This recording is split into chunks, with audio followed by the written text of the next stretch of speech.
Rightio, this is the test PK video. Let's see how this goes. We're going to drink an extended anti-fire followed by a forgotten brew. After doing that, we're going to take an anti-venom with us just in case someone has a toxic blowpipe. Then we need to swap into, let's take off teleport and utility. So we've only got combat, teleblock and snare or entangle on the closest ones. We're going to hit the house teleport. You can see part of that potted up boosted our mage but reduced our stuff, so we go restore this, keeping the boost. We also get a boost to prayer. We're going to set a destination, I think it's to 27. We're going to face east. Once we face east, I'm just taking a look at my stat timings, also for the run as well. We're going to have to pot up, and let's take a stamina. As this is the first run, I'm going to pot up ahead of time prior to going in, so I've boosted my combat stats. Usually I'd avoid that. Okay, I know this person. Anyone with rag in the name isn't really worth killing. So I'm just going to swap. I'm going to go through the total worlds. Total worlds because people are often in total worlds because they don't want to be found. Going to make sure my skull prevention is off. Going to make sure my quick prayers are up. So for quick prayers, we want protect item, augury, and a smite. Oh. Okay, so far 2 worlds, and it's owned by the same guy on alt accounts, which I don't really want to deal with. Let's open up this one as well. I can't see any combat going on in this room. Oh, yeah, I can. So this projectile's showing me that there's stuff there.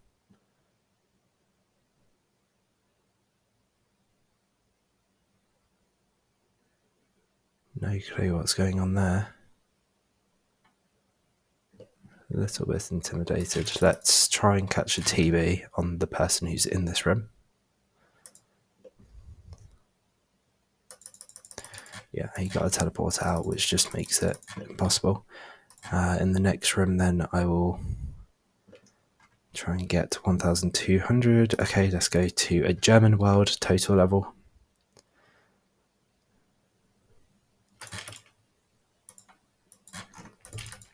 Fuck. So that's annoying because we sculled up. Okay, go back to my usual location now. Let's go for a 1,750 and we'll work our way down. That's a shame though, because that would have been a nice little kill there. Luckily, we seem to have another person.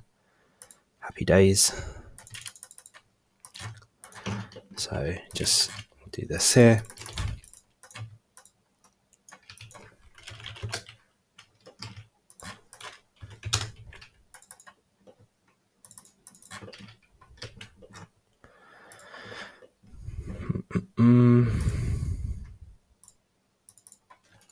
Just gonna hop through worlds again, how it always is. Right, we want to go into our mage setup. Our stamina's run out, so I'm just topping that back up again. Lovely, full TB on this guy, so I'm very happy here.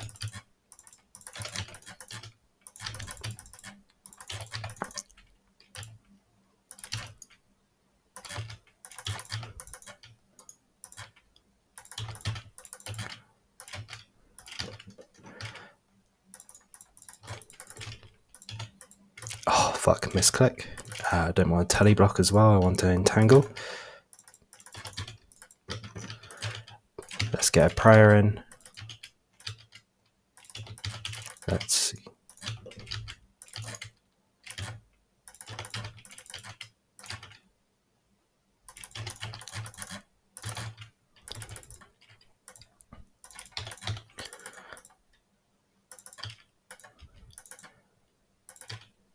There we go, lovely little kill just there. Looks like we smited him because his protection prayers went down. We're below level 30, so we can use our seed pod to turn off our prayers. So now we'll go and inspect the loot. I'm just going to reset and show you how I do a reset as well. So for the loot chest, Perfect. 500k, super simple. 100k, nice generic bits and pieces. My understanding is he had a mystic hat to use these entangles to entangle me and step under me. I don't really care about snake boots, so we can destroy those. Everything else, I also don't want a Ring of Jordan because they'll just take up extra space. Apart from that, super good. He seemed to not use his anglers, and we got him prior to using everything else. So I'm just going to do loot and transfer it all to the bank, and it just stacks up with my usual stuff, which is nice. Then from there on, how I reset is we're just going to take all of the stuff that we haven't used. I take a Mythic's Cape, which you need Dragon Slayer 2 for. We teleport out. Rejuvenation Ball, refight. I'm going to step on one of these yellow tiles here, just because there's a higher chance of something landing on me. Yep, so there we go. So you can see that they land within here. And that's how we do that. So I've now lost my skull and all my stats have been restored to normal. I've also lost my boosts as well. So I no longer have boosted stats, but it's removed my skull, which means my risk is less. So then restoring here, it means that we've got our potions sitting here. Yep, food is coming in. And then we just top this up. This anti-venom we would then restore into an extended anti-fire. You can then drink this. And then drink this again, deposit that. We then want our anti-venom. We're going to take a few blighted restores. This is the setup. If we look at this, so quite nice. On death, we risk 500k when unskulled and with protect item. Goes down to 461, which is really good. If I'm skulled and lose everything, it's 91 mil because of the Void Waker, but protect one item means that my risk goes all the way down to 2 mil, with the biggest thing being the Dragon Crossbow. So it means that we only want to skull up on people that we are actually going to fight. We don't want to hang around with a skull longer than need be. I then restore everything. Keeping my boosted magic level, I can see I've got 15 seconds left until it drains down. Facing the east, I'm going to run this way and keeping an eye on my run energy. I want to see this tick down as well. So as soon as this hits 80, restores 80, and then I've also got a stamina boost. My stats are restored, so because they've dropped, I've now got a full minute to take advantage of this of. So I'm going to pot up now. Next things next, we're going to hop into the next world along. So I'm then going to go to 1500. And I'm looking for combat so we can see that someone's fighting this. Run in with a prayer up and... Oh, I think he isn't a...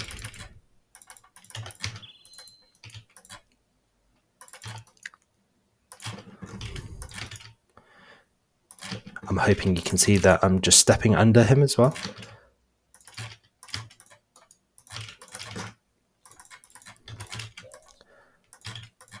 Go in there. Again, nice catch. Bit of a shame that we're not getting luckier on the hits, if I'm completely honest. Because we should be.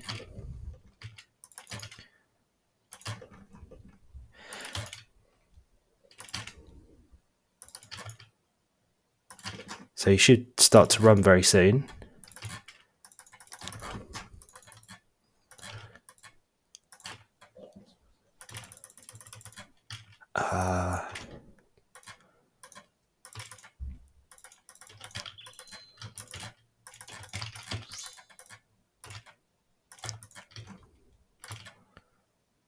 There we go, nice and easy.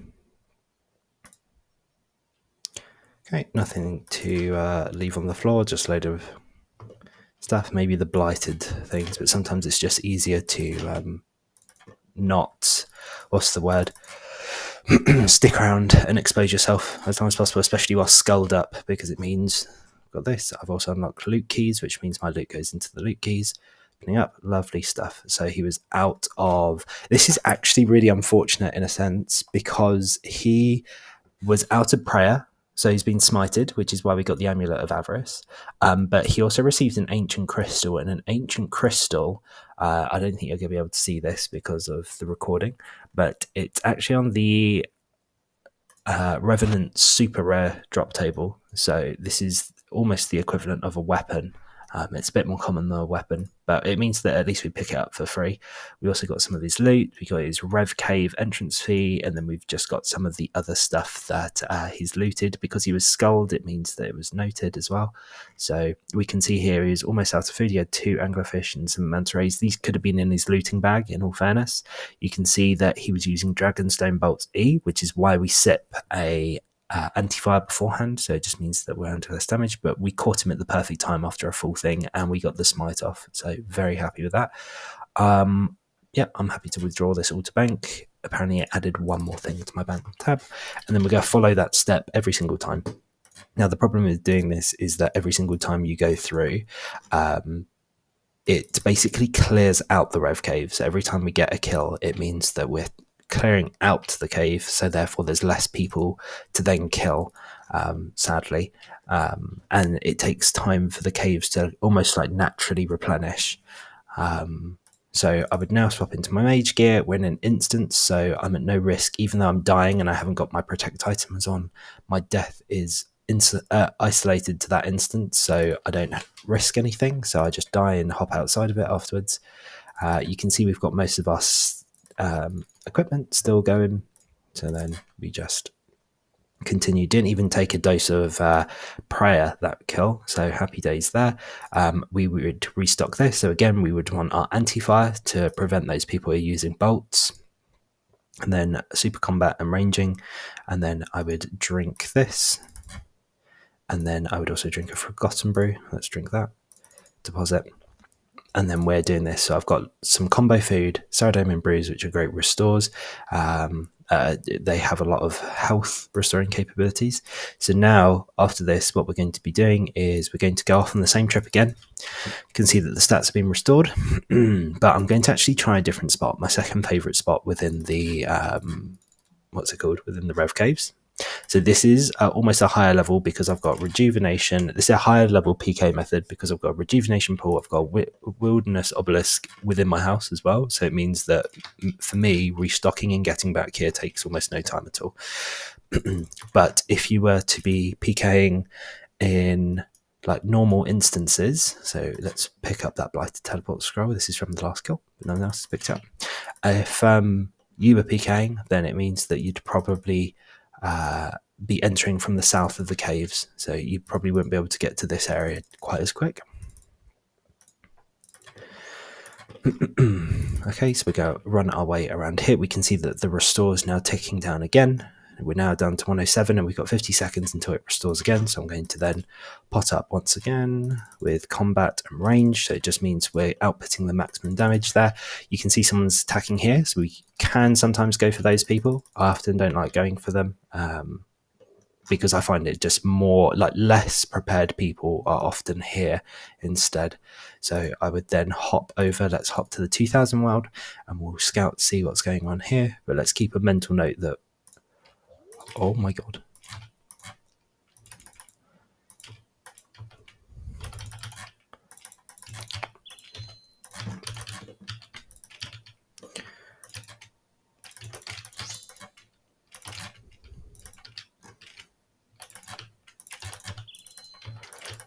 So as you can see,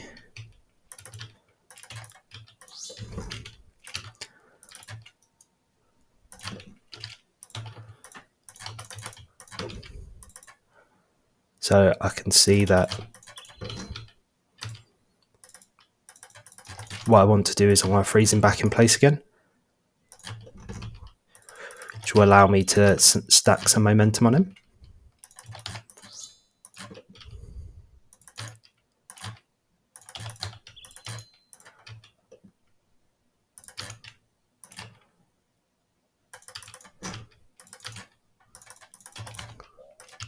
Big hit, lovely.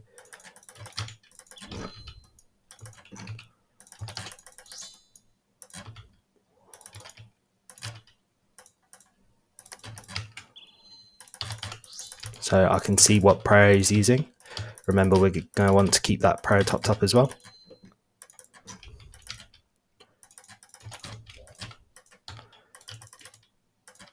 Looks like he's out of food because you can see that he's not.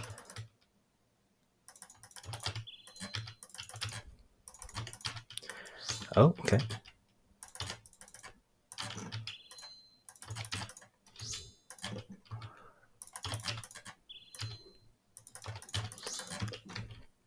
Definitely getting lucky there.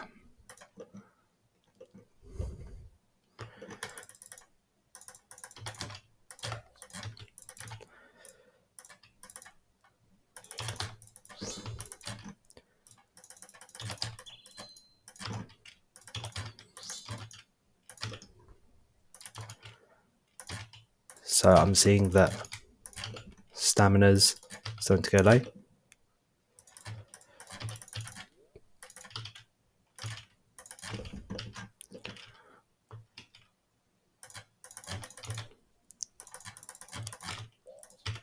And to swap into him.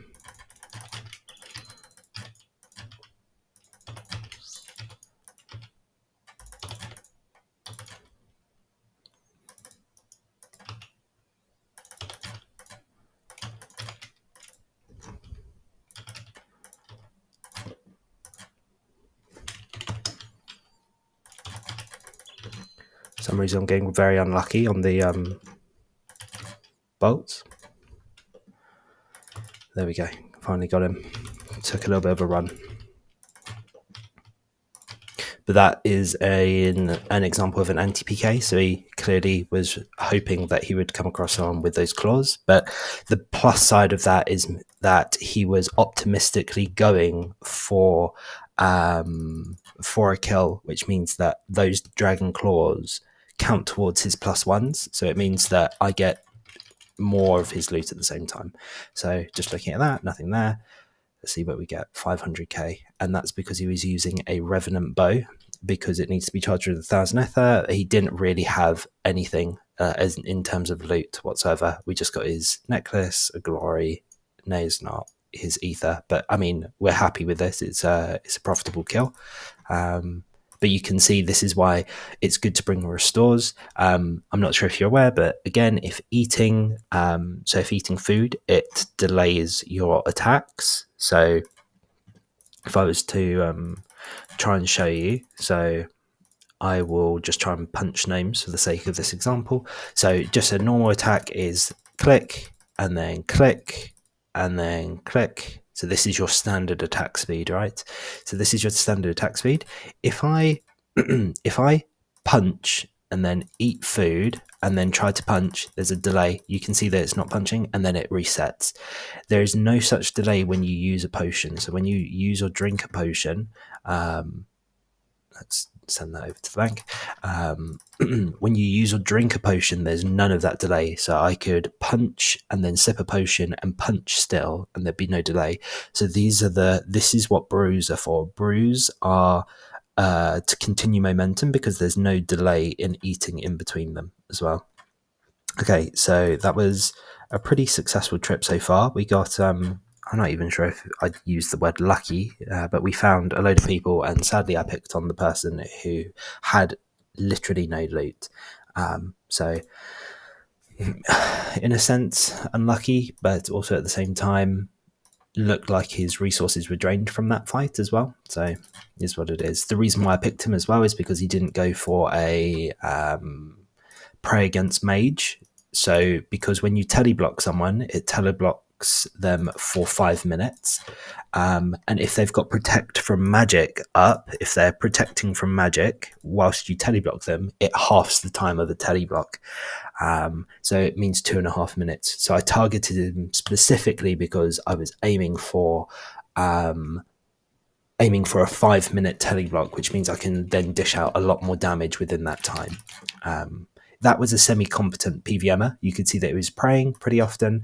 There's actually a plugin, PvP Fight History, that you can then click into. It shows you how much damage you did, how much damage you deserve to do, how much they did, how much they deserve to do. Your successful prayers. I'm not sure if it will come up for you because I'm recording a single screen of mine, but if you're able to go through it, it will then tell you the average hit and if you attack them off prey and stuff like this. So you're looking for attacking people off prey.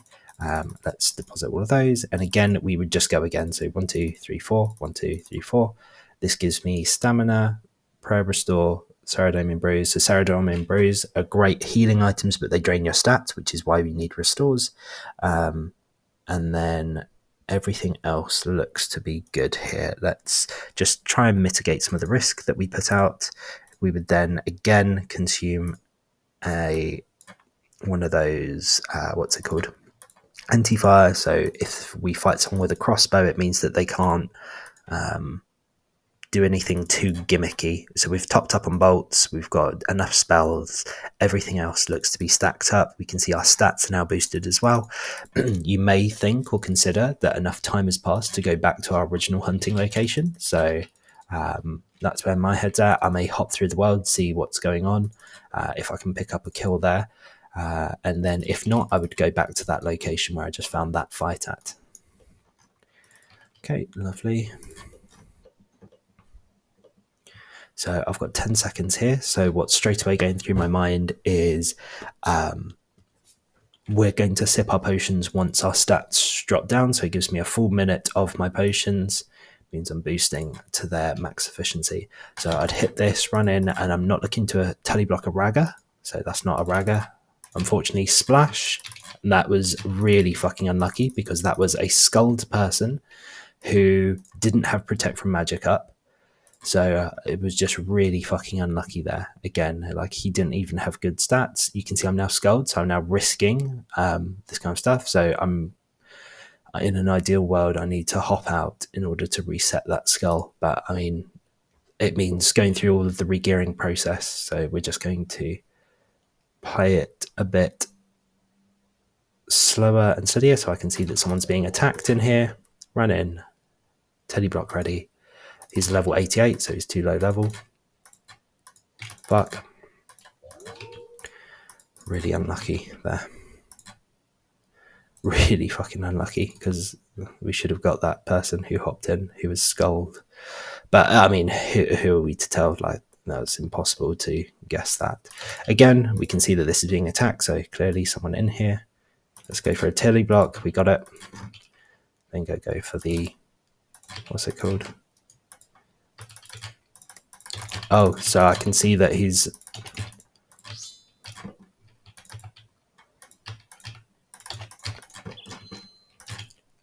nice, very cool. So again, we're just going for this. I've got he's level 110, so I've got a few levels to play with him here, try and wean him off of everything. Let's go for a special attack.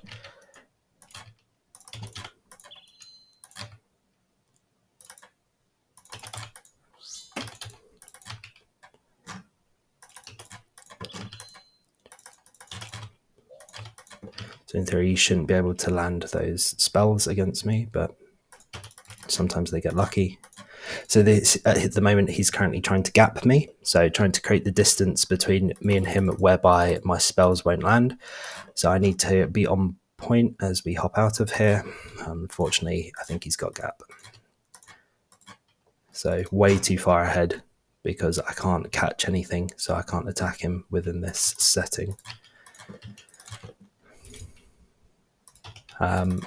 Sadly, nothing I can do about that. And if we then go into the review fight side of things, so if I review fight, again, I'm not too sure if this comes up on your side, but I can review the chance of that splashing. So at the bottom, I had a 60% chance of landing that freeze, and it splashed both times. So he got a 40% chance twice in a row. I had 2 chances to freeze him where he was, and unfortunately he got both.